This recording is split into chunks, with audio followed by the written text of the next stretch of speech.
이제 일요일에 펼쳐지는 경기, 그러니까 우리나라 시간으로 월요일에 펼쳐지는 경기들에 대해서는 좀 살펴볼 텐데요. 네. 이 경기들 중에 이 벵갈스와 돌핀스의 경기, 그리고 자이언츠와 레드스킨스의 경기, 제기어스와 펠컨스의 맞대결, 레이더스와 차저스. 물론 이제 레이더스는 아직 남아있긴 하지만 뭐 실질적으로 좀 탈락됐다고 봐야 될 것 같고요. 그리고 이제 라이언스와 브론코스, 그리고 팬서스와 콜츠, 이렇게 이제 6경기는 사실상 이제 플레이오프 진출 가능성이 없는 팀들 간의 맞대결이기 때문에 이 경기들을 제외한 나머지 경기들에 대해서 좀 살펴보겠습니다. 가장 먼저 볼 경기는 이제 피츠버그 스틸러스와 뉴욕 제츠의 경기가 되겠는데요. 제임스 코너가 일단 지난주에 복귀를 한 스틸러스고, 제츠가 물론 이제 좋은 러싱 디펜스를 갖고 있긴 하지만 어쨌든 뭐 동기부여라는 측면에서는 뭐 피츠버그를 이기기가 어려울 것 같다라는 생각이 들어요. 그리고 이제 김민준 아나운서께서 이제 저희가 이제 제외하는 경기들도 말씀해 주셨지만 이제 그 경기들은 두 팀 다 이제 탈락한 경우들이고 이제 가능성이 있는 팀과 탈락한 팀과의 경기도 저희가 이제 간단하게 하고 넘어가기로 했기 때문에 이 경기도 사실은 이제 탈락한 제츠, 뭐 스틸러스는 아직 희망이 있지만 그 경기이기 때문에 이거는 저희가 이제 짧게 하기로 했잖아요. 그래서 저도 이제 짧게 말씀을 드리면 저는 그냥 한 줄로 이렇게 썼습니다. 볼품 없는 공격들 사이에서 피츠버그 수비가 승리를 가져갈 것이다. 그래서 이 경기는 짧게 이렇게만 저는 말씀을 드려보겠습니다. 네. 그리고 이제 스틸러스의 이제 플레이오프 진출 시나리오에 대해서 이제 잠깐 말씀을 조금 더 드리면, 어찌됐든 이제 타이탄스와 이제 6번 시드를 놓고 경쟁을 해야 되는 상황이 됐는데, 사실상 뭐 일부에서도 말씀을 드렸지만 스틸러스의 일정이 훨씬 더 유리한 측면이 있다. 왜냐하면 이번 주에 제츠, 그리고 다음 주에 이 레이븐스를 만나기 때문에 1번 시드가 확정될 수 있는. 네. 만약에 이제 레이븐스가 1번 시드가 확정이 된다고 하면 어쨌든 전력 투구는 하지 않을 것이고, 그리고 어떻게 보면 이제 쉽게 말해서 주전들이 나온다고 하더라도 트랩 게임이 될 가능성이 굉장히 높다. 그렇게 말씀을 드려야 될 것 같아요. 피츠버그가 상당히 좀 유리하죠. 그렇기 때문에 이제 어떻게 보면 이제 동기부여가 정말 확실하잖아요. 우리가 남은 경기 다 이기면 6번 시드 지킬 수 있다. 우리는 플레이오프 간다. 네, 그런 상황이기 때문에 이 스틸러스 선수들이 경기에 임하는 어떤 각오가 조금 더 다르지 않을까. 그렇죠. 그리고 이제 탐린 감독의 지도력을 믿어볼 수밖에 없죠. 네. 자, 다음 경기로 넘어가 보겠습니다. 볼티모어 레이븐스와 클리블랜드 브라운스가 맞대결을 펼치는데요. 라이벌 맞대결이기 때문에 또 이제 레이븐스 같은 경우는 이제 1번 시드가 걸려 있는 중요한 경기이기 때문에 레이븐스가 사실상 이 경기에서 이제 브라운스를 끝내지 않을까. 그래서 저희가 아까 승부 예측을 했었나요? 둘 다 이제 피츠버그를 뽑았었죠. 네. 스틸러스 승리 예상하고. 그럼요. 저는 잠깐 헷갈렸어요. 제츠 뽑았나? 죄송합니다. 농담입니다. 이 경기는 그래서 레이븐스를 뽑으시나요? 네, 저는 레이븐스를 뽑았습니다. 업셋을 한번 좀 뽑아보시면 어떨까라는 생각을 했는데, 일단 이 경기는 예전 클리블랜드 브라운스와 현재 클리블랜드 브라운스의 대결입니다. 근데 그 얘기는 저희가 이제 사실 전에 깊이 한번 다뤘었기 때문에 그 얘기는 생략을 하겠습니다. 그러면 그래도 좀 재밌는 거 하나는 이 레이븐스가 올해 진짜 파죽지세, 더구나 이제 10연승을 하면서 지금 이제 1번 시드를 눈앞에 두고 있는데 12승 2패잖아요. 네. 그 2패 중에 1패를 안겼던 팀이 바로 이 브라운스입니다. 맞습니다. 이 브라운스에게 패한 이후에 10연승이거든요. 그렇기 때문에 지금 사실 레이븐스 입장에서는 올 시즌 초반에 패배를 당했던 거에 대한 서력과 그다음에 1번 시드 확정이라는 두 마리 토끼를 한 번에 잡을 수 있기 때문에 뭐 어쨌든 뭐 확실히 이 경기는 저는 레이븐스가 승리할 거라고 생각합니다. 네. 지난 맞대결은 이제 브라운스가 승리를 했다고 말씀을 해주셨는데요. 저도 이게 적어오면서 보니까 레이븐스도 지금의 레이븐스가 아니고, 그렇죠. 브라운스도 지금의 브라운스가 아니었던 상태에서 두 팀이 대결을 펼쳤었거든요. 근데 지금의 레이븐스와 지금의 브라운스는 입장이 많이 바뀌었어요. 많이 다르죠. 네. 그때만 해도 사실은 레이븐스가 이렇게 잘할 거냐라는 걸 아무도 뭐 사실 예측을 못했을 텐데. 그러니까요. 10주 사이에 정말 무서운 팀이 되어 있습니다.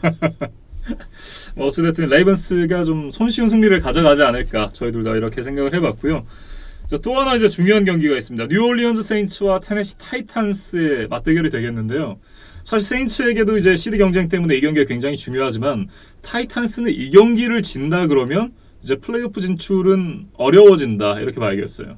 그렇죠. 이제 타이탄스가 아직은 지구 1위까지도 넘보고 있는데 사실 이제 한 경기라도 더 패하면 사실 이제 플레이오프 자체가 네. 뭐 지구 우승은커녕 와일드 카드도 사실은 거의 뭐 어렵다고 봐야겠죠. 네. 근데 이 경기를 저는 이제 좀 말씀을 드려보면 저는 이 경기가 상당히 좀 기대가 되거든요. 근데 왜 그러느냐? 일단 두 팀의 실링만 놓고 보면 두 팀 다 상당히 높죠. 그러니까 일단 세인츠부터 먼저 말씀을 드려보면 지난주 콜츠를 대파를 했는데 그 경기에서 공격만이 아니라 네. 수비도 정말 잘해줬거든요. 그래서 공수에서 거의 완벽한 경기를 펼쳤거든요. 특히 이제 저희가 이제 1부에서도 말씀드렸지만 주루 브리스가 30개 패스에서 29개를 성공시키는 진짜 거의 완벽한 경기를 했어요. 말도 안 돼요. 말도 안 되죠. 근데 그 정도로 실링이 높다. 그리고 이제 패할 때도 그 전주에 49ers한테 48대 46 패하면서도 46점을 내는 그러니까요. 그러니까 세인츠는 실링이 정말 높은 팀이다. 근데 그러면 테너시는 어떠냐? 테네시 타이탄스도 실링 자체는 되게 높다. 그래서 보면 지난주에 이제 텍산스에게 패하면서 조금 기세가 꺾였지만 그 전에 7경기에서 6승 1패 할 때만 보면 런 패스 상당히 조화가 잘 이루어지면서 그 전 4경기에서 보면 경기당 37.5점 거의 40점 가까이 내면서 리그 전체에서 득점이 2위였거든요. 네. 레이븐스에 이어서. 그러니까 실링 자체는 상당히 높다. 또 무서운 거는 또 그 제규어스하고의 경기였나요? 8분 사이에 28점을 몰아친다. 맞아요. 그러니까 정말 득점력이 높을 뿐만 아니라 정말 무섭게 공격력을 득점을 몰아치는 그런 능력도 갖춘 팀이다. 그래서 상당히 실링이 높다. 그래서 이 두 팀이 실링의 경기력이 나오면 사실 좀 재밌는 경기가 될 것 같다. 그리고 승률로 봐도 뭐 세인츠가 10승 3패니까 승률이 77%인데 타이탄스도 라이언 테니힐이 투입된 이후의 승률만 보면 75%거든요. 상당히 그 실링만 보면은 높은 경기이기 때문에 그렇죠. 그런 경기가 나오면 재밌겠다. 네. 특히나 물론 이제 여러모로 세인츠가 더 우위이긴 하지만 그렇죠. 삼각형도 굉장히 좀 잘 갖춰져 있는 양 팀이잖아요. 그렇죠. 그래서 그런 경기력이 나오면 참 재밌지 않을까라는 생각을 하는데 저는 두 가지 측면에서 그래도 경기가 좀 세인츠한테 유리할 것 같다라는 생각을 하는데요. 첫 번째가 뭐냐면 일단 타이탄스가 뭐 계속 말씀드렸지만 테네힐 투입 이후에 지난주 전까지 6승 1패 그리고 지난주에 패했지만 6승 2패 그래서 성적이 상당히 좋다고 계속 말씀을 드렸는데 그 기간 동안에 타이탄스가 보여줬던 특징이 또 하나가 뭐가 있냐면 상당히 슬로우 스타터다. 경기 출발이 상당히 안 좋다. 그래서 경기를 턴오버로 시작하거나 그래서 이제 뭐 초반에 리드를 뺏기거나 아니면 턴오버가 아니더라도 리드를 뺏겨서 쫓아가는 경기를 했던 경기가 8경기 중에 7경기예요. 네. 거의 대부분 그렇게 했다고 봐야죠.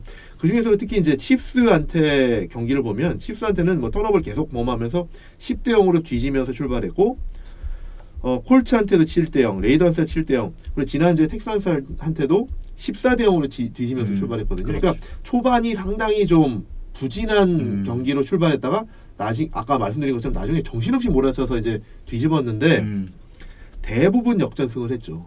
그런데 이번 주에 상대하는 세인츠 상대로 그렇게 해서는 어렵다. 세인츠는 공격력이 너무 세다. 네. 그래서 초반에 리드를 뺏기거나 턴오버를 오히려 막 하고 그러면 그 만회하기 쉽지 않을 거다. 그게 이제 첫 번째고 두 번째로는 그 아까 말씀드렸던 것처럼 그 타이탄스가 최근에 이제 그 공격력이 특히 이제 좋았던 비결은 패싱과 러닝이 상당히 균형을 잘 이뤘거든요. 그러니까 이게 어느 한쪽으로만 그 의존이 돼서 가게 되면 막히기 쉬운데 두 공격이 다 이제 조화를 잘 이뤘다. 그러면서 특히 이제 데릭 헨리가 상당히 잘해줬었는데 그동안 상대했던 팀들을 보면 러싱 디펜스가 좋은 팀을 상대한 게 한 경기밖에 없어요. 근데 그 팀이 공교롭게도 이렇게 약한 팀인데 템파베이거든요. 네. 근데 템파베이한테 4쿼터까지 23대 20으로 쫓겨가다가 막판에 이제 27대 23으로 가까스로 이겼거든요. 네. 근데 그 외의 팀들은 하나같이 수비가 약한 러싱 디펜스가 약한 팀들이에요. 그러니까 어떻게 보면 그 8경기에서 러싱 공격이 상당히 어떻게 보면 그렇게 이렇게 뭐 어려운 경기를 펼치지 않았기 때문에 러싱도 잘 되고 패싱도 잘 되고 그랬었는데 이번 주에 상대하는 세인츠는 런 디펜스가 상당히 좋다. 뭐 랭킹으로 봐도 리그 4위고요. 지난주에 사실 이제 콜츠를 대파했다고 말씀을 드렸는데 그 대파할 수 있었던 게 공격도 좋았지만 사실은 상대방 공격의 핵심은 리시버들이 다 빠지고 부상으로 빠지고 뭐 브리셋도 부진하고 그런데 그 콜츠 공격의 핵심은 말론 맥이거든요. 근데 지난주에 세인츠가 말론 맥을 19야드로 막았어요. 그러니까 이제 공격이 아예 안 됐죠. 네. 그리고 그 전에도 보면 러싱 공격 잘하는 팀들 여러 팀을 만났었거든요. 세인츠가. 그런데 몇 개만 좀 말씀을 드리면 팬더스 크리스천 맥카프리 64야드로 막았고요. 네. 시옥스 칼슨을 52야드로 막았고요. 카우보이스 만났을 때 엘리엇을 35야드로 막았어요. 그러니까 이 정도로 상대편의 런 디펜스를 러닝 공격을 잘 차단하면서 패싱 공격 일변도로 가게 만든다. 그러고 나서는 이제 그 패스러시가 상대 쿼터백을 이제 장악하는 그런 형식으로 공격을 하는데 이런 수비를 타이탄스가 지금 상승하면서 상승세를 띄는 기간 동안에 이런 런 디펜스를 지금 상대한 적이 없다. 그래서 이런 수비를 보면 어떤 공격을 펼칠지 아직 잘 모른다. 한 번 비슷한 모습을 보였을 때 버커니어스 그런 수비를 한번 봤을 때 되게 당황하더라. 그렇기 때문에 이 경기는 사실 이제 타이탄스 입장에서는 시일링의 그런 모습을 보여주기엔 좀 어렵지 않을까. 그래서 저는 이 경기는 뭐 경기가 생각보다 타이트할 수는 있겠으나 세인츠가 이길 것 같다. 네. 라고 저는 예상을 해보겠습니다. 너무 강력해요 상대가. 그렇죠. 세인츠 너무 세요. 네. 저희들 다 이제 세인츠의 승리를 예상을 해봤고요. 곧바로 다음 경기로 넘어가 보겠습니다. 애리조나 카디널스와 이제 시애틀 시옥스인데 지난주에 이제 카디널스가 브라운스를 잡으면서 시즌 4승째를 거뒀는데 그렇죠. 이번 주에는 너무 강한 상대를 만났어요. 그러니까 지난주 경기를 이겨야 된다고 제가 계속 말씀드렸던 게 네. 이런 경기가 있기 때문에 그런 건데 그래서 그냥 어쨌든 한 줄로만 말씀을 드리면 49ers와의 1번 시드 대결을 앞둔 트랩 게임에서 러셀 윌슨이 팀의 패배를 허용하지 않을 거다. 그래서 저는 시옥스의 승리를 예상해 봅니다. 네. 자, 다음 살펴볼 경기는 댈러스 카우보이스와 필라델피아 이글스의 경기가 되겠는데요. 사실 이 경기에 대해서 좀 빨리 얘기를 하고 싶어서 제가 급하게 좀 넘어온 것도 있어요. 그러니까 왜냐하면 이 경기가 사실 이 16주차에 펼쳐지는 경기 가장 흥미로운 두 경기 중 하나거든요. 다른 한 경기는 어떤 건가요? 먼데이 나잇 풋볼에 펼쳐지는 그린베이 패커스와 미네소타 그렇죠, 바이킹스. 그렇죠. 지구 라이벌들 간의 지구 우승의 향방이 걸린 그런 경기들이죠. 네. 그러면서 이제 제가 다음 주에 가장 주목해서 보고 있는 두 경기 중 하나인데 이 경기는 사실 NFC 동부지구가 올 시즌 좀 부진하면서 어쨌든 이제 선두 자리를 놓고 이제 펼치는 그런 굉장히 중요한 경기잖아요. 그렇죠. 그리고 이지만 위원에게도 한 시즌에 이제 향방이 걸려 있는 굉장히 중요한 경기가 될 텐데 이 경기의 관전 포인트는 좀 어떻게 봐야 될까요? 일단 NFC 이스트 얘기를 해주셔서 제가 그걸 약간 좀 변명 아닌 변명을 좀 해보면 네. 일단 어쨌든 먼저 죄송하다는 말씀부터 좀 본의 아니게 팬분들께 민폐를 끼친 것 같은데 올 시즌은 진짜 NFC 이스트가 뭐 별 볼 일 없다라는 건 인정합니다. 그리고 어쨌든 그 올해 얼마나 이 NFC 이스트가 부진하냐라는 걸 단적으로 보여주는 경기가 이 경기죠. 7승 7패인 두 팀이 지구 우승 대결을 펼친다. 사실 좀 부끄러운 얘기죠. 근데 이제 사실 카우보이스하고 이글스는 두 팀 다 시즌 전에는 우승 후보로 거론되던 팀들이에요. 그리고 이제 그 로스터를 놓고 어느 팀이 그 가장 이제 좀 로스터가 좋냐라는 걸 시즌 전에 평가했을 때 이 이글스와 카우보이스가 1, 2위를 다투는 팀이거든요. 그리고 저는 사실 개인적으로 올해 우승팀으로 이글스를 뽑았었잖아요. 이글스 굉장히 좋았어요. 시작하기 전에는 너무 갖춰진 팀이었는데 그쵸. 부상이 너무 많았죠, 사실. 그렇죠. 그래서 그 부상도 사실 많았지만 이 두 팀 다 공통적으로 경기 시즌 내내 진행되면서 어떤 모습들이 보였냐면 이제 부상도 많았지만 팀 운영상의 문제점들 많이 노출됐어요. 그래서 뭐 사실 이 두 팀이 좋은 성적으로 지구 우승 및 플레이오프 시드 경쟁을 펼칠 거라고 예상을 했었는데 서로 누가 더 못하나 그러면서 누가 더 오래 지구 우승권에 누가 오래 머무나 약간 이렇게 어떻게 보면 좀 안 좋은 모습으로 치킨 게임을 펼치는 듯한 그런 양상으로 지금 왔는데 그렇죠. 마카 뭐 자강두천 뭐 이런 용어들이 있죠. 그렇죠. 그런 이제 두 팀이 7승 7패로 지금 이제 지구 우승을 펼친다. 그래서 이제 두 팀만이 아니라 다른 두 팀도 있잖아요. 네. 3승 11패의 두 팀이 있잖아요. 자이언츠와 레드스킨스까지. 그러니까 지금 이 디비전이 보면 사실 정말 좀 조금 민망한 그런 디비전인데 최근에 풋볼을 보시기 시작한 분들은 NFC 이스트가 제일 못하는 디비전이구나 라고 생각하실 수가 있어서 제가 약간 좀 대신 좀 변명 아닌 변명을 좀 하면 네. 약간 어쨌든 이제 시즌 시작 전에는 그래도 강할 거라고 예상했던 디비전이 두 팀이 그리고 역사적으로 보면 특히 이제 슈퍼볼 시대에 보면 이 NFC 이스트가 역대 슈퍼볼 우승이 제일 많은 디비전입니다. 그리고 제가 기억하기로 이 각 디비전에 속한 네 팀이 맞아요. 모두 슈퍼볼을 우승한 유일한 지구예요. 맞습니다. 그것도 이제 얘기하려고 그랬는데 디비전에 속한 모든 팀이 우승한 유일한 디비전이고 그 어쨌든 네 팀을 합쳐서 그 가장 우승을 많이 한 디비전이에요. 슈퍼볼 우승이 이 그 카우보이스가 5번, 네. 자이언츠가 4번, 레드스킨스가 3번, 그다음에 이글스가 그 재작년에 우승한 그렇죠. 1번. 그러면서 네 팀이 합쳐서 총 13번을 우승을 했거든요. 근데 그 다음으로 우승이 많은 디비전이 어디냐? AFC 이스트예요. 거기 물론 이제 대부분이 뉴잉글랜드 페이트리어스지만 페이트리어스가 6번, 돌핀스가 2번, 제츠가 1번, 빌스는 우승이 없죠. 그래서 이제 세 팀이 합쳐서 9번 우승을 했거든요.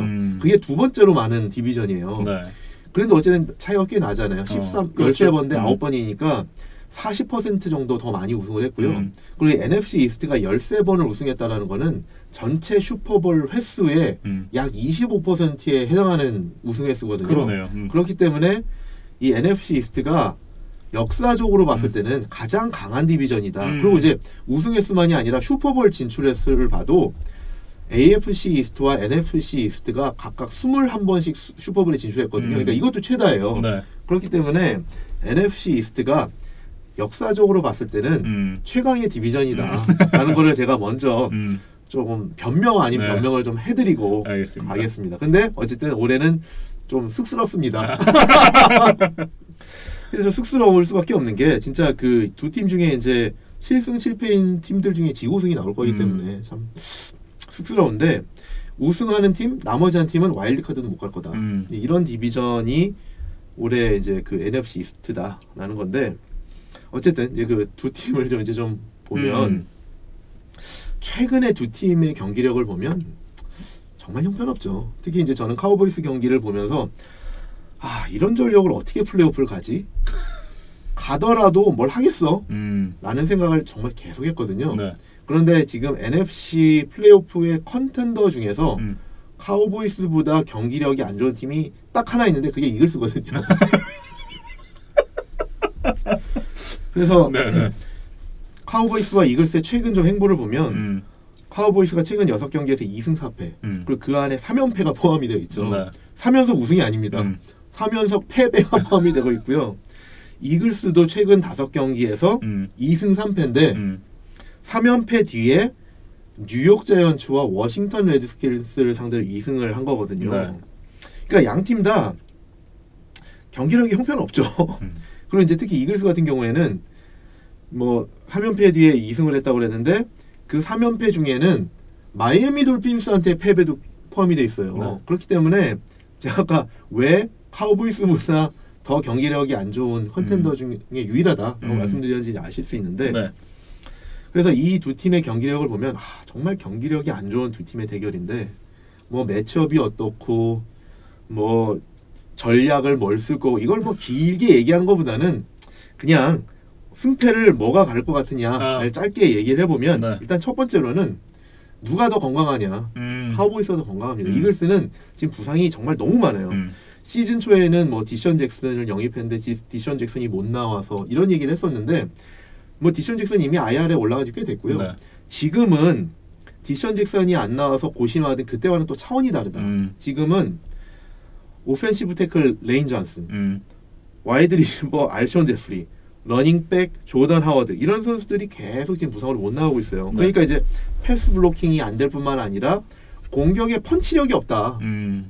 그래서 너무 좀 힘이 없고 또 하나는 이글스의 세컨더리가 너무 형편없다. 그래서 이렇게 좀 말씀드려보면 딱 와닿으실 텐데 지난주에 드웨인 해스킨스를 상대로 75야드 터치다운을 포함해서 260 몇 야드를 허용을 했거든요.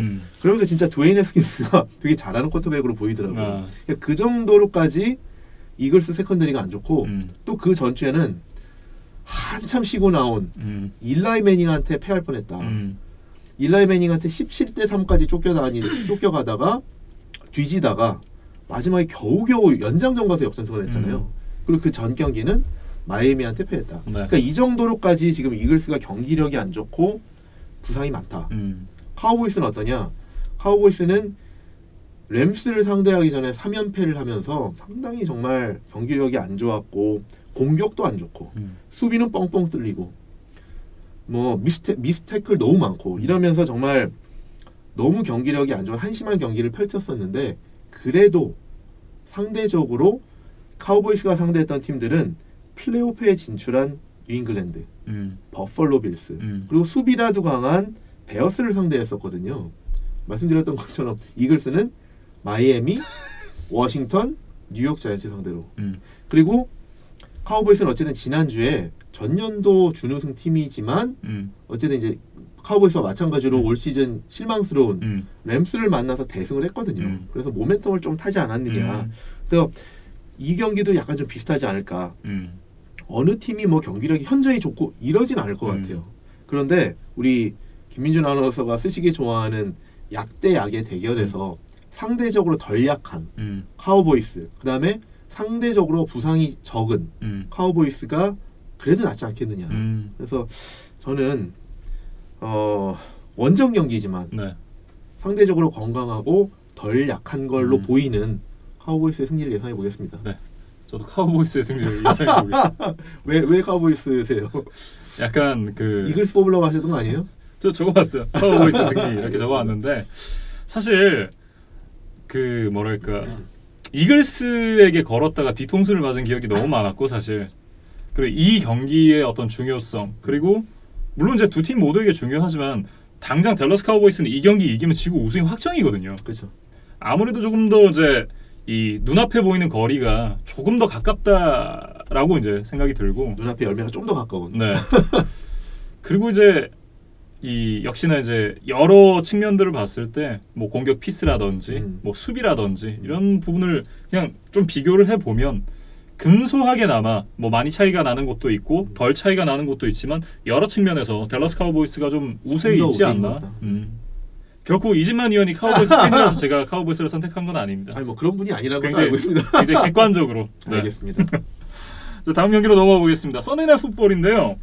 캔자스시티 칩스와 시카고 베어스의 경기가 되겠습니다. 사실 이제 베어스 같은 경우는 플레이오프 탈락을 했고 칩스는 이제 이 퍼스트 라운드 바이를 얻기 위해서 이 경기 승리를 가져가야 되는 상황이 되겠어요. 그렇죠. 이제 뭐 이 경기 자체는 크게 뭐 이렇게 볼거리가 많을 것 같지는 않아요. 근데 이제 그래서 저는 이 두 팀의 그 어떤 그 재밌는 포인트를 좀 먼저 그냥 짚어드리면 이 두 팀은 NFL 설립에 크게 기여한 두 사람이 있었던 팀의 대결입니다. 그러니까 다시 말해서 칩스 같은 경우에는 라마 헌트, 베어스 같은 경우에는 조지 헬라스. 근데 이 두 분이 지금 NFL의 위상을 만드는데 크게 기여한 분들이거든요. 특히나 이 AFL, NFL 시절 때 이 각 리그에서 지금 이제 양대 컨퍼런스가 되겠는데 그 각 리그에서 그 리그를 주도하던 두 분이잖아요. 그렇죠. 그래서 이제 그 두 분에 대해서 잠깐 말씀을 드리면 일단 칩스의 오너였던 라마 헌트를 좀 말씀드리면 이분이 말씀하신 것처럼 AFL의 설립자입니다. AFL의 파운더고 그 다음에 그 AFL 소속인 지금의 칩스 예전에 그 설립 당시에는 달라스 텍산스라는 이름이었던 그 팀을 설립해서 지금 이제 캔자스시티 칩스로 만들어서 이제 계속 오너로 2006년까지 오너로 활동을 하셨고 네. 그러면서 이제 1972년에 NFL 홀 오브 페임에 이제 헌액이 됐고 지금 AFC 챔피언십을 우승을 하면 주어지는 트로피가 라마운트 트로피. 그렇죠. 그래서 이름이 그렇게 붙여질 정도로 어쨌든 AFC 그러니까 이제 예전 AFL에는 정말 그 설립에 그리고 그 발전에 정말 어마어마한 기여를 한 분이다. 근데 재밌는 거는 이분이 스포츠 전 분야에 대해서 상당히 좀 넓게 그렇게 좀 활동을 하셔서 사실 이분이 메이저리그 사커도 설립자예요. 그래서 그렇군요. 그리고 심지어는 메이저리그 사커에서 구단을 3개나 소유하고 있었어요. 캔자스시티 위저즈, 콜럼버스 크루, 그다음에 FC 달라스 3개 팀이나 소유하면서 메이저리그 사커가 자리 잡는 데 상당히 기여를 했고 그렇군요. 재밌는 거는 아까 이제 NFL 홀 오브 페임에 1972년에 이제 헌액이 됐다 말씀드렸는데 1982년에 사커 홀 오브 페임에 헌액이 되셨어요. 그리고 이분이 US 테니스 협회에도 기여를 하셔서 정말 여러 분야, 여러 스포츠에 크게 기여를 한 분이다. 근데 조지 알라스는 어떠냐? 조지 할라스는 이제 NFL의 코파운더, 그러니까 NFL의 공동 설립자 중에 한 분이고 네. 특히 이제 시카고 베어스의 설립자이면서 오너였고 감독이었고 선수였습니다. 네. 그래서 별명이 파파베어, 파파베어. 또 미스터 에브리띵이라는 별명도 있는데 1983년까지 이제 시카고 베어스의 오너였고 1963년에 NFL 홀 오브 페임에 처음 헌액된 멤버 중에 한 명입니다. 네. 그만큼 이제 NFL에 기여한 게 상당히 큰데 또 이분도 재밌는 거는 이분은 뉴욕 양키즈 외야수로도 뛰었었어요. 진짜요? 근데 이제 오래 뛰지는 못했고 1919년 한 해 네. 그것도 이제 2달만 뛰었는데 어쨌든 메이저그 리그에서도 활동을 했던 그러니까 운동 능력이 19년이면 그때 당시에 베이브 루스랑 같이 뛴 거 아닌가요? 그렇죠. 베이브 루스가 뛰었던 그 시절에 뛰었고 네. 우리나라에 이제 3.1 운동이 있었던 그 해인데 어쨌든 메이저리그 선수로도 뛰면서 NFL 선수이자 감독이자 이렇게 활동했던 정말 이제 뭐 대단한 분이죠. 정말 대단하네요. 그래서 어쨌든 그 지금 칩스와 베어스의 대결은 이 지금 NFL 역사상 정말 지금 NFL을 만드는데 크게 기여한 두 분이 만든 팀들의 대결이다. 네. 라는 거에 한번 좀 먼저 좀 주목을 해보겠습니다. 조지 할라스 씨의 이름을 딴 트로피도 있지 그렇죠. 않나요? 그러니까 NFC 우승을 하면 아까 AFC 우승 트로피처럼 NFC 우승 트로피가 이제 조지 스탠리 할라스 트로피죠. 네. 그래서 이제 그런 의미가 있다. 빼놓으시는 것 같길래. 네. 잘하셨습니다. 그런데 그렇게 이제 역사가 깊은 두 팀인데 지금 이 두 팀의 현대 풋볼에서 이 두 팀의 대결은 한마디로 요약이 됩니다. 우리 김민준 아나운서가 말씀하셨던 마거트. 그래서 진짜 모르겠어요. 진짜 그 베어스 팬들이 어떻게 생각하실지는 모르겠지만 뭐 아쉬운 선택인 건 맞죠. 뭐 그쵸. 어쩔 수 없는 부정할 수 없는 사실이니까. 그리고 이제 베어스 팬들께는 죄송하지만 이 경기도 이제 시카고에서 펼쳐지거든요. 네. 그래서 이제 베어스 팬들 입장에서는 진짜 눈앞에서 패트릭 마홈스를 보면 더 속상한 그런 경기가 될 수도 있다. 그래서 어쨌든 이 경기는 칩스가 승리를 할 것 같고 그 두 쿼터백의 그 대결이 좀 더 이제 그 베어스 팬들 입장에서는 네. 조금 어쨌든 좀 속상한 그런 대결이 될 것 같다. 네. 좀 예상을 해보겠습니다. 네. 어쨌든 칩스가 승리를 가져가지 않을까 이런 예상을 해봤고요.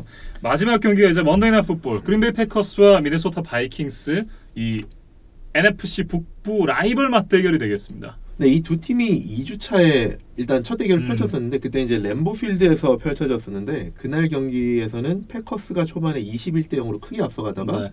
바이킹스가 막 추격을 해갔는데 결국 이제 21대 16으로 아쉽게 이제 패했던 그런 경기였는데 그 경기가 사실 어떻게 보면 이 두 팀의 올해의 모습을 약간 좀 대변해 주는 게 아닌가 싶어요. 그러네요. 그러니까 무슨 말이냐면 패커스가 시즌 초에 상당히 핫 스타트로 상당히 이렇게 치고 나갔잖아요. 네. 그러면서 이제 바이킹스가 초반에 뒤졌는데 계속 쫓아가면서 계속 가시권에 있었거든요. 네. 그러면서 오히려 지금 패커스가 약간 주춤하면서 그 바이킹스가 어디쯤 오고 있나 계속 지금 돌아보면서 불안해하는 약간 그런 상황이거든요. 그리고 두 팀이 지금 11승 3패, 10승 4패로 한 경기 차이. 네. 그리고 바이킹스 입장에서는 아직도 지구 우승에 대한 희망이 있는 그렇기 때문에 그날 경기가 좀 어떻게 보면 두 팀의 지금 올 시즌을 좀 상징적으로 보여주는 것 같다. 그렇습니다. 근데 이 경기만 놓고 보면 이 경기의 가장 큰 변수는 바이킹스 러닝백 델빈 쿡의 부상 정도와 출전 가능성입니다. 그러니까 델빈 쿡이 사실 최근에 이제 쇄골 부상도 당했었고 네. 지난주 지난주 경기에서 어깨 부상도 당했거든요. 그런데 또 더 중요한 거는 델빈 쿡이 만약에 못 나온다 그러면 백업 러닝백이 나와야 되는데 백업 러닝백인 알렉산더 매티슨도 지금 발목 부상이거든요. 그러니까 주전 러닝백, 백업 러닝백이 다 부상이에요. 네. 그렇기 때문에 지금 러닝백들의 부상이 상당히 좀 큰 이슈인데 특히 말씀드렸던 것처럼 바이킹스가 이기려면 스타 러닝백, 공격의 중심인 델빈 쿡이 있어야 되는데 네. 지금 델빈 쿡이 지난주 경기에서 부상으로 실려 나갔잖아요. 그리고 이제 지난주 어깨 부상을 당하면서 이런 모습을 보였거든요. 이제 한쪽 팔로 부상당한 어깨를 이렇게 받치면서 이렇게 나가는 모습을 보여줬는데 이게 상당히 좀 안 좋아 보이더라. 그래서 과연 이번 주에 출전할 수 있느냐가 상당히 큰 변수인 것 같은데 저는 이거를 보면서 연상되는 게 있어서 하나 좀 옛날 얘기 또 잠깐 말씀드리려고 하는데 진짜 역사적으로 봤을 때 비슷한 사례가 하나 있어요. 근데 그래서 좀 이게 공교롭게도 이게 또 카우보이스 얘기라 좀 이렇게 좀 거부감이 드실 수도 있는데 이제 아니 근데 진짜 그런 어떤 카우보이스라는 거를 좀 이렇게 좀 이렇게 좀 이름을 지우고 들어보시면 상당히 비슷합니다. 근데 뭐냐면 1993년에 카우보이스와 뉴욕 자이언츠가 이제 시즌 마지막 경기까지 마지막 경기를 앞두고 지구 공동성두였거든요. 그래서 네. 마지막 경기에서 지구 우승을 가리는 그런 경기를 하는데 뉴욕에서 경기가 펼쳐졌어요. 근데 그날 경기를 펼치다가 전반전에 스타 러닝백 에밋 스미스가 근데 뒤에서 달려온 수비수한테 태클을 당하면서 이제 이게 추운 뉴욕에서 펼쳐진 경기였기 때문에 그 필드가 상당히 이제 아스팔트 같이 딱딱했다고 하는데 거기에서 이제 강하게 태클을 당하면서 어깨가 빠졌어요.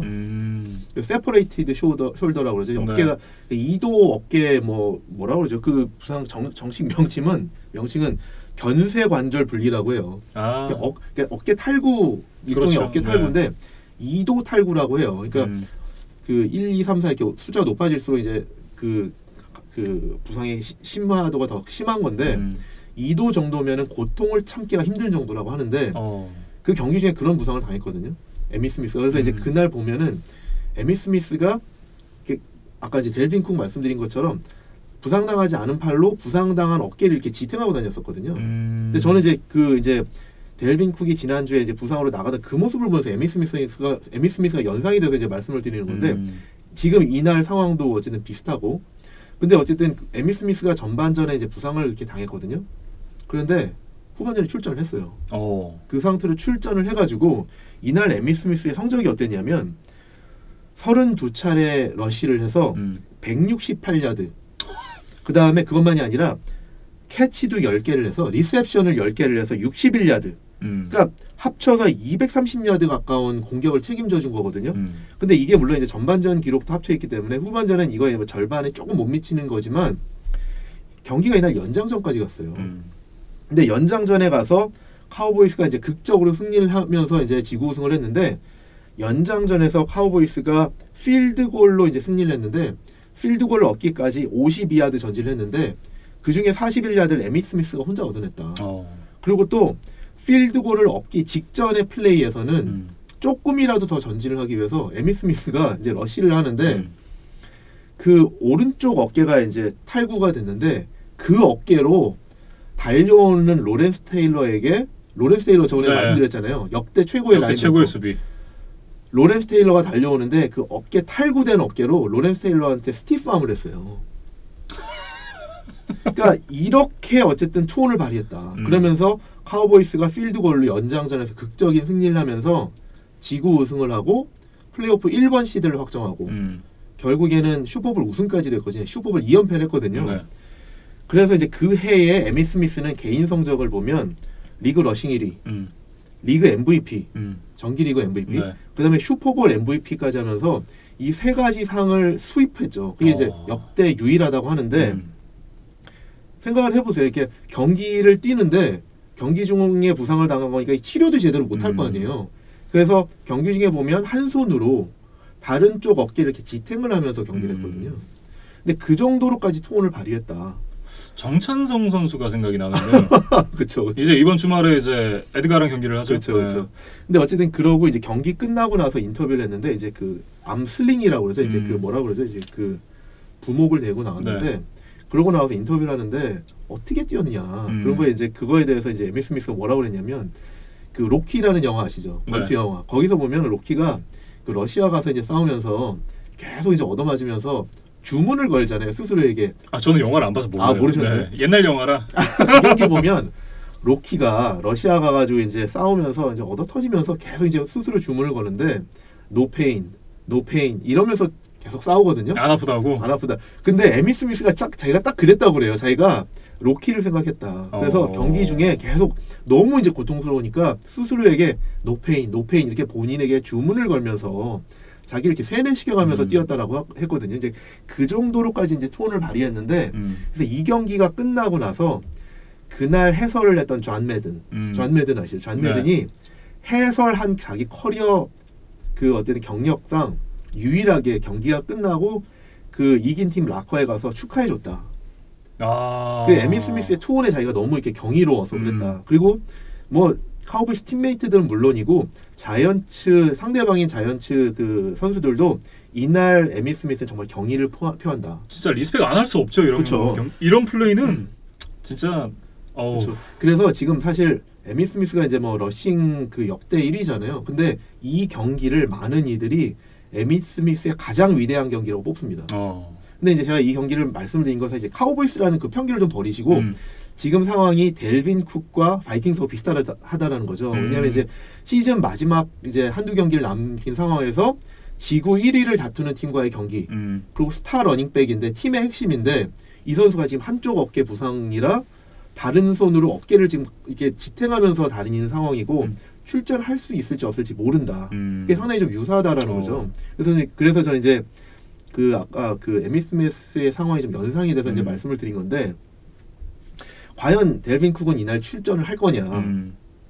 저는 그냥 제가 예상을 해본다 그러면 저는 출전할 것 같아요. 근데 왜 그러냐면 이게 사실 이게 출전을 해서 엄청나게 많은 활약을 하고 이거보다도 사실은 그 풀 경기를 뛸지 안 뛸지도 모르지만 최소한 처음에 출전을 해서 팀원들한테 어떤 정신적으로 멘탈 측면에서 사기를 진작해 주는 것도 있지만 상대편한테 미끼로 사용할 수 있잖아요. 일명 디코이. 공격에서 어쨌든 실제로 캐리를 하든 안 하든 간에 백필드에 있으면 상대편이 그거를 리스펙트 할 수밖에 없거든요.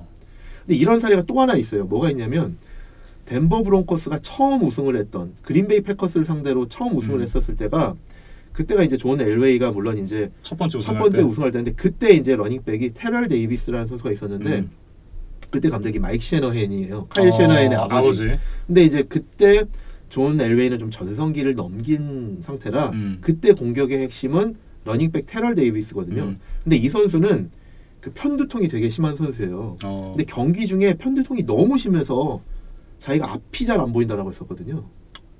그런데 셰너헨이 그때 감독이 이렇게 주문을 했다고 그래요. 공은 안 줄 텐데 들어가서 백필드에 라인업만 해라. 왜냐면 상대편은 모르잖아요. 그렇죠. 라인업만 했으면 네가 들어가서 그 경기장에 있는 것만으로도 상대편은 러닝 공격을 리스펙트하게 된다. 근데 실제로 그렇기 때문에 근데 그거를 통해서 플레이 액션을 했거든요. 테럴 데이비스를 이용한 플레이 액션을 해서 사실 이제 되게 효과적으로 공격을 하고 결국 이제 승리를 했는데 지금 그것도 이제 비슷하다는 거죠. 델빈 쿡이 있고 없고는 상대편 수비가 볼 때 상당히 다르다. 왜냐면 러싱 공격이 있고 없고의 차이니까. 그렇죠. 그래서 델빈 쿡이 많은 캐리를 안 하더라도 뭐 어쨌든 뭐 이렇게 좀 어떤 뭐 특수 장치를 하고 이렇게 뭐 이렇게 붕대를 많이 감고 나오든 어떻게 하든 간에 몇 번의 러시만 조금 해주던 아니면 그것조차도 안 하고 그냥 디코이로만 들어가도 상대편 입장에서는 런을 리스펙트한다. 그러면은 뭐가 되느냐? 컬 커슨스가 그 델빈 쿡을 이용한 플레이 액션을 할 수 있다. 근데 그러면은 패싱 공격이 될 수 있기 때문에 그게 어쨌든 승패에 영향을 미칠 수가 있다. 네. 더군다나 올 시즌 이제 커크 커즌스가 플레이 액션을 했을 때 거의 플레이 액션 장인이라고 그쵸. 불려도 좋을 정도로 좋은 성적을 기록을 하고 있잖아요. 그렇죠. 그러니까 컬 커즌스가 올해 잘하고 있는 이유가 델빈 쿡이라는 좋은 러닝백이 있기 때문에 그 러닝 공격을 이용한 플레이 액션 패스가 되기 때문에 이제 그런 게 상당히 크거든요. 네. 근데 어쨌든 그런 공격을 해야 된다. 그렇기 때문에 지금 지구 우승 경쟁을 펼치는 바이킹스 입장에서는 델빈 쿡을 디코이라도 출전시켜야 되지 않을까. 그리고 또 하나는 어쨌든 델빈 쿡이 많이 뛰진 않더라도 플레이 액션이 되면 일단 바이킹스 입장에서는 호재가 있다. 뭐냐? 그게 이제 최근 몇 주 동안 6주, 7주 동안 결장했던 아담 틸렌이 이제 복귀했거든요. 지난주 차저스 경기에서 복귀를 했는데 지난주 경기에서는 사실 이제 복귀한 첫 경기에서는 많은 활약은 못했어요. 리셉션 3개에 27야드. 뭐 큰 활약은 아니지만 이제 경기 광고에 조금씩 회복될 거다. 네. 그리고 아담 틸렌이 복귀하는 게 어떤 의미가 있느냐? 스테판 딕스가 이제 조금 더 자유로워진다. 그 전에는 아담 틸렌이 없을 때는 집중 마크를 당하잖아요. 그렇죠. 이제 스테판 딕스가 조금 더 자유로워진다. 그리고 어쨌든 아담 틸렌이 여러 경기 못 나오면서 바이킹스가 그동안 다른 리시버들 발굴할 수밖에 없었거든요. 그러면서 어쨌든 이제 조금씩 성장한 선수가 누구냐면 4년차 리시버 라쿠안 트레드웰, 그 다음에 올해 이제 신인인 타이드엔드 얼브 스미스 이런 선수들이 조금씩 이제 경기 감각이 상승이 되면서 어떻게 보면 이게 좀 강제 어떤 세대 교체 이런 느낌인가요? 그렇죠. 이제 전화 이복이 된 거죠. 그래서 이제 그 지금 리시버들도 좋은 선수들이 여러 명이 있기 때문에 델빈 쿡을 이용한 플레이 액션이 이루어지면 이제 플레이 액션을 이용해서 할 수 있는 옵션들, 리시빙 옵션들이 많아졌다. 사실 저희가 이제 예전에 그린베이 패커스가 이제 다반테 애덤스 선수의 부상 시기 때 그렇죠. 어떻게 보면 이제 강제로 이제 리시버들을 발굴해냈다 그쵸. 이런 얘기를 했었는데 그거랑 비슷한 상황인 그렇죠. 거죠. 틸렌이 6, 7주 정도 출장을 못하는 동안에 그런 효과가 있었던 음. 거죠. 그리고 이제 패커스 수비를 좀 보면 패커스가 이제 뭐 패스러시는 강하지만 사실 세컨더리가 약하거든요. 세컨더리가 이제 리그 22위로 안 좋기 때문에 어쨌든 그 델빈 쿡이 조금만 어쨌든 출전해주고 그 대신에 오펜시브 라인이 좀 더 프로텍션을 잘해주고 그래서 시간을 좀 벌어주고 나면 공격을 해볼 만하다. 한편 패커스는 어떠냐? 패커스는 최근 몇 주 동안에 공격이 상당히 안 좋죠. 네. 에런 로저스를 비롯해서 이제 전반적으로 공격이 안 좋은데 시즌 초반에는 이제 7승 1패로 상당히 좋은 스타트를 했었는데 후반기 들어서 이제 차저스 경기를 시작으로 해서 뭐 49ers, 팬더스, 베어스 상대로 하면서 상당히 부진한 모습을 보여주고 있거든요. 그리고 심지어는 레드스킨스를 상대로 하면서도 공격력이 상당히 안 좋았는데 에런 로저스가 레드스킨스한테 195야드 패싱에 터치다운 하나. 이 정도로까지 성적이 안 좋더라. 최근 한 6경기, 후반기 안 좋았던 6경기를 보면 그동안의 로저스의 성적이 어땠냐면 200야드 미만으로 묶였던 게 3번. 그리고 한 번은 203야드. 네. 뉴욕 자이언츠 경기를 제외한 5경기에서는 모두 터치다운 1개 이하. 이 정도로 사실 에런 로저스답지 않은 모습을 보여주고 있거든요. 네. 그러면서 팀 전체 득점이 어떠냐? 전반기에 26.9점, 거의 27점이던 득점이 지금 19.2점. 거의 뭐 8점 가까이 평균 득점이 떨어졌어요. 네. 그렇기 때문에 상당히 지금 이제 전반적으로 공격이 페이스가 안 좋고 반면 바이킹스는 지난주 이제 차저스를 상대로 하면서 수비가 완전히 이제 회복이 됐죠. 물이 올랐죠. 턴오버 7개. 그리고 최근 4경기에서 경기당 실점이 19.3점으로 다시 이제 20점 이하로 떨어지면서 시즌 초반에 저희가 이제 바이킹스 수비 강하다라고 하는 모습으로 지금 회복이 되고 있어요. 네. 그래서 이제 디펜시브 엔드 다니엘 헌터, 라인베커 에릭 핸드릭스, 세이프티 해리슨 스미스가 지금 절정의 기량을 보이고 있어서 디펜시브 라인, 라인베커, 세컨더리까지 다 지금 수비가 좋다. 그래서 이런 모습으로 봤을 때 저는 델빈 쿡이 나와서 조금만 어쨌든 좀 기여를 해주면 이 경기는 바이킹스가 좀 해볼 만하다. 네. 그래서 저는 6번 시드로서 조금 더 절박한 입장인 바이킹스가 이 경기는 홈에서 이기면서 플레이오프 진출하지 않을까. 또 더군다나 이제 바이킹스가 올해 홈에서는 6승 무패거든요. 네. 그래서 저는 바이킹스의 승리를 예상해 봅니다. 저도 바이킹스의 승리를 생각을 했는데 일단 두 팀이 처음에 이제 맞대결했을 때가 2주차 그렇죠. 그린베이 패커스가 굉장히 좋았을 때 그리고 이제 바이킹스가 약간 시즌 초반 헤매고 있을 때 그럴 때 맞대결이었고 지금은 오히려 이제 패커스가 헤매는 상황, 바이킹스는 좀 물이 올라 있는 상황이잖아요. 입장이 좀 바뀐 와중에 이 패커스는 어쨌든 이제 플레이오프 진출은 확정이 되어 있는 상황이고 그렇죠. 바이킹스는 사실 이 경기를 이겨야 플레이오프 진출이 확정이 되는 거거든요. 그렇죠. 그러니까 동기부여 측면에서도 어느 정도 바이킹스 선수들이 조금 더 집중력이 있을 수밖에 없다. 그렇죠. 그리고 이제 지구 우승 차원에서 보면 바이킹스가 이 경기를 이기더라도 17주차 경기에서 바이킹스가 또 이기고 패커스가 또 져야 지구 우승이 되거든요. 그러니까 네. 지구 우승만 놓고 보면 여전히 패커스가 훨씬 유리하다. 그렇죠. 네, 그런 상황입니다. 네. 어찌됐든 이제 바이킹스로서도 뭐 플레이오프 진출을 확정 지어놓은 다음에 생각을 하는 게 좀 더 이제 합리적이니까. 그렇죠.